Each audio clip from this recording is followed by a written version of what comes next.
So basically what we saw with niobium alone is that we had the same moment, whatever direction we used to measure it, about 18 millitesla.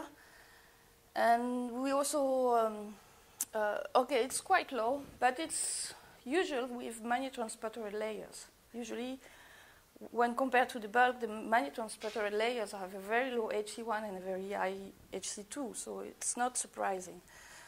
More surprising is what we got with a 30 nanometer layer of NBL alone, because we had the same order of field, which is by chance, I think. But we didn't observe this field enhancement. With 30 nanometer, we should expect some, but we didn't observe it.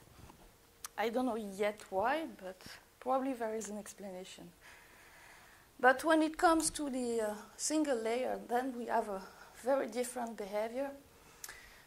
When you look to the longitudinal moment, you have this kind of, we call it fishtail shape. It's commonly seen, for instance, on ITC superconductors. It's really characteristic of a layered superconductor in structure. And we see a huge difference between the first penetration field in the longitudinal direction and in the perpendicular direction, in transverse direction, sorry.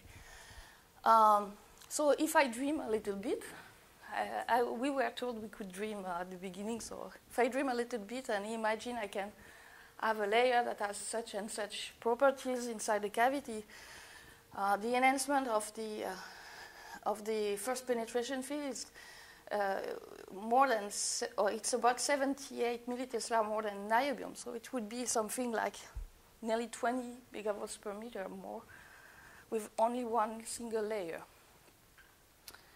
The multi-layer was similar.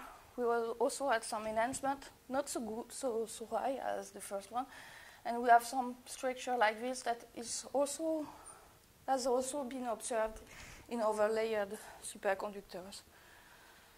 But if I make a summary of the SQUID measurement issues, is that first I'm surprised that I observe any screening effect, because the sample is in uniform field and we have screened only one side. We don't know exactly the edge shape alignment issue, so we don't know if we can go straight forward from the first penetration field to the BC1.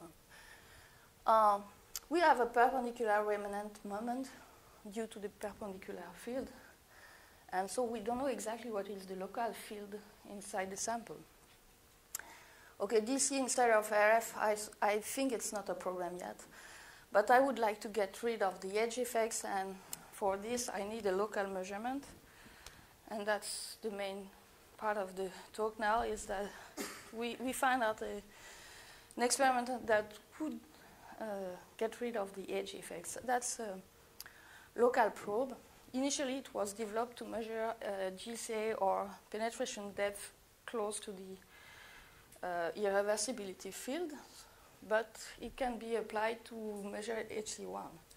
So the way it's done is that you have a coil near the surface that is at the same time the excitation and the detection coil. And you can fortunately determine the field distribution with an analytical formula. So the radial field is like this. No, it's it's in the z direction, and this one is the radial field.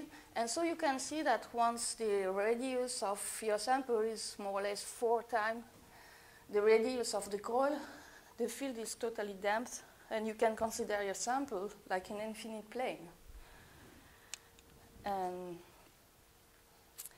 Okay, there is one drawback, is in this case the applied field is perpendicular to the surface, and the induction is parallel.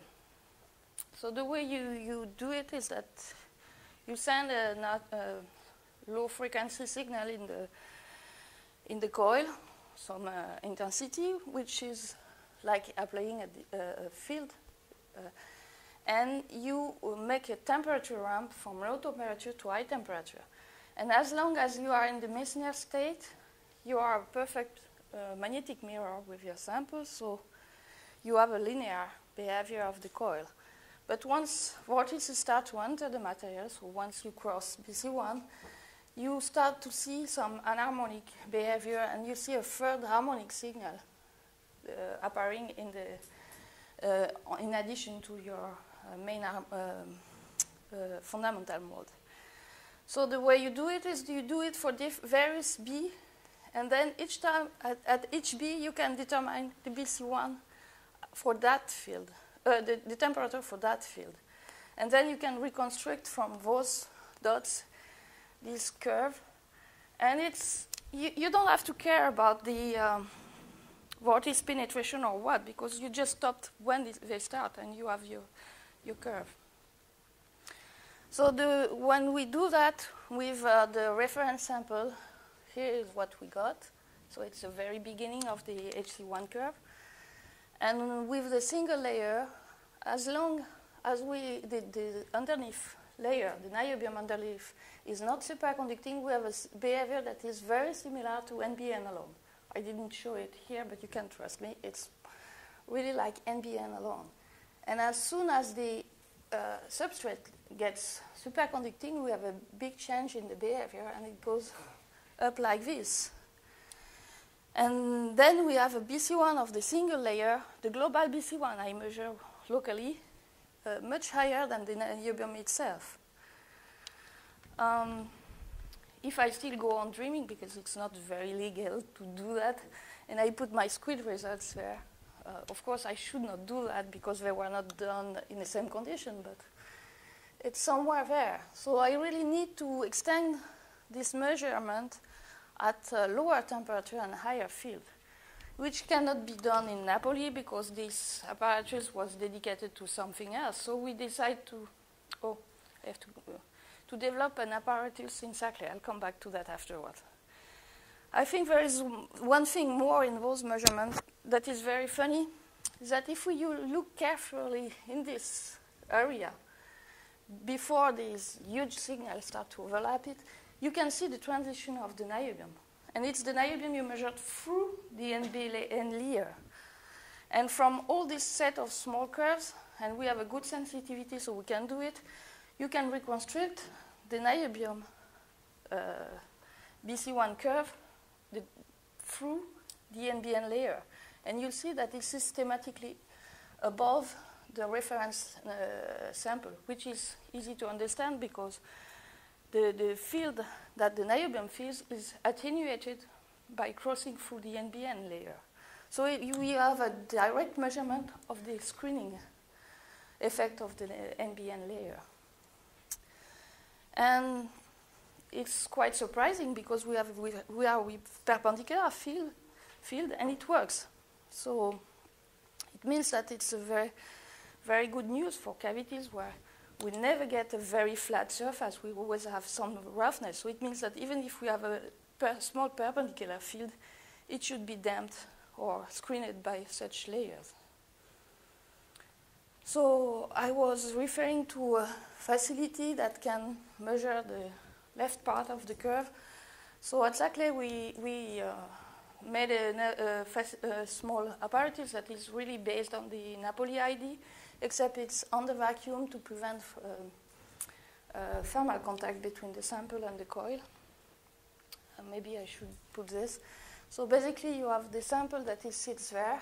You have a spacer that is a glass bead with a very punctual contact, so you don't have thermal contacts between the coils that is there.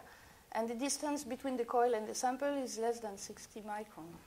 So it's very close by, so we know more, we can know exactly what field we apply to the sample.